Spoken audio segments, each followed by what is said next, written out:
ಈ ಆ್ಯಕ್ಚುಲಿ ನೀವು ಹೊರಗಡೆ ಇರ್ತೀರಾ, ನೀವು ಅಲ್ಲಿ ಒಳಗಡೆ ಹೋದಾಗ ನಿಮ್ಗೆ ನಿಜವಾಗ್ಲೂ ಗೊತ್ತಾಗುತ್ತೆ ಎಷ್ಟು ಶ್ರಮ ಇದೆ. ಈವನ್ ಜೈಲ್ ಅಧಿಕಾರಿಗಳದ್ದು ಅಷ್ಟೊಂದೆಲ್ಲ ಕಾಪಾಡ್ಲಿಕ್ಕೆ ಸ್ವಚ್ಛತೆಯಿಂದ ಹಿಡ್ಕೊಂಡು. ಅವ್ರು ಹೇಳಿದ್ದು ನನಗೆ ಒಂದೇ ಸಮಸ್ಯೆ, ಅವ್ರು ಹೇಳಿದ್ದು ಸೊಳ್ಳೆ. ತುಂಬ ಸೊಳ್ಳೆ ಇದೆ ರಾತ್ರಿ ಎಲ್ಲ. ಆಮೇಲೆ ನಮಗೆ ಈ ಜೈಲ್ ಅಧಿಕಾರಿಗಳಿರ್ತಾರಲ್ಲ, ಅಂದರೆ ಎಲ್ಲ ಜೈಲರ್ಸ್ನ ನೋಡ್ಕೊಳ್ಳೋಕೆ ನಮ್ಮ ಪೊಲೀಸ್ ಇರುತ್ತಲ್ಲ, ಅವರ ಸಮಸ್ಯೆನೂ 78 ಜನ ಹೆಣ್ಮಕ್ಳಿದ್ದಾರೆ. ಸೊ ಅವ್ರನ್ನೂ ಸಹ ನಾನು ಮಾತಾಡಬೇಕಾದ್ರೆ ಅವ್ರದ್ದು ಸ್ವಲ್ಪ ಕೆಲವೊಂದು ಸಮಸ್ಯೆಗಳಿತ್ತು.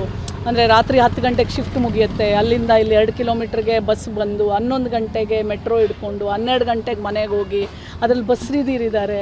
ಅವ್ರದ್ದು ಕೆಲವಾರು ವಿಚಾರಗಳಿದ್ವು, ಅದನ್ನು ಸಹ ನಾನು. ಮತ್ತು ಈ ಶ್ಯೂರಿಟಿ ಏನು ಸಿಗದೆ ಹೋಗಿ ಇಲ್ಲೇ ಉಳ್ಕೊಂಡಿದ್ದಾರೆ. ಎಸ್ಪೆಷಲಿ ಹೊರಗಡೆ ದೇಶದವ್ರಿಗೆ ಸ್ವಲ್ಪ ಶ್ಯೂರಿಟಿ ಜಾಸ್ತಿ ಇದೆ. ಹಂಗನ್ಬಿಟ್ಟು ನಾವು ಇಟ್ಕೊಳ್ಳೋಕ್ಕಾಗತ್ತಾ? ಅದಕ್ಕೇನಾದರೂ ನಾವು ಮಾಡಲೇಬೇಕಲ್ಲ.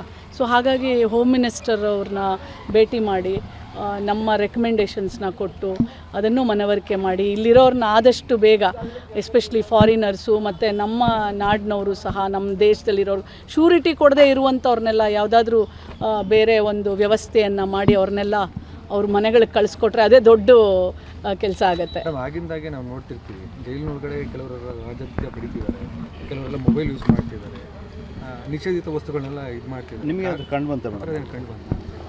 ನಾವು ಬರೀ ಕೇಳ್ತೀವಷ್ಟೇ. ಅಲ್ಲಿ ಯೂಸ್ ಮಾಡಿ ಈಗ ನಾವು ಒಬ್ಬರ ಮೇಲೆ ನನಗೆ ಕಂಡು ಬಂದಿಲ್ಲ, ಇದು ಸತ್ಯ, ಕಂಡು ಬಂದಿಲ್ಲ. ನೀವೆಲ್ಲ ಏನು ಕೇಳ್ತಿದ್ದೀರಾ ಅಂತಲೂ ನನಗೆ ಗೊತ್ತು. ನೋಡಿ, ಅಲ್ಲಿ ಆ ಹೆಣ್ಮಗಳು ಇದ್ದಿದ್ದ ಸ್ಥಿತಿ ಹೇಳಬಾರ್ದು, ತುಂಬ ಮೆಂಟಲಿ ಡಿಸ್ಟರ್ಬ್. ಎಲ್ಲರ ಜೊತೆ ಮಾತಾಡಿದ್ದೀನಿ. ನಮಗೆ ಪವಿತ್ರ ಗೌಡ ಅಥವಾ ಇನ್ನೊಬ್ರು ಯಾರೋ ಹೆಣ್ಮಗಳು ನನಗೆ ವ್ಯತ್ಯಾಸ ಇಲ್ಲ. ನಾನು ಅಫ್ಕೋರ್ಸ್ ನನಗೆ ಒಂದು ಮಗಳ ಸಮಾನ, ಯಾರೇ ಆಗಲಿ, ನಾನೊಬ್ಳು ತಾಯಿ ಹಾಗೆ.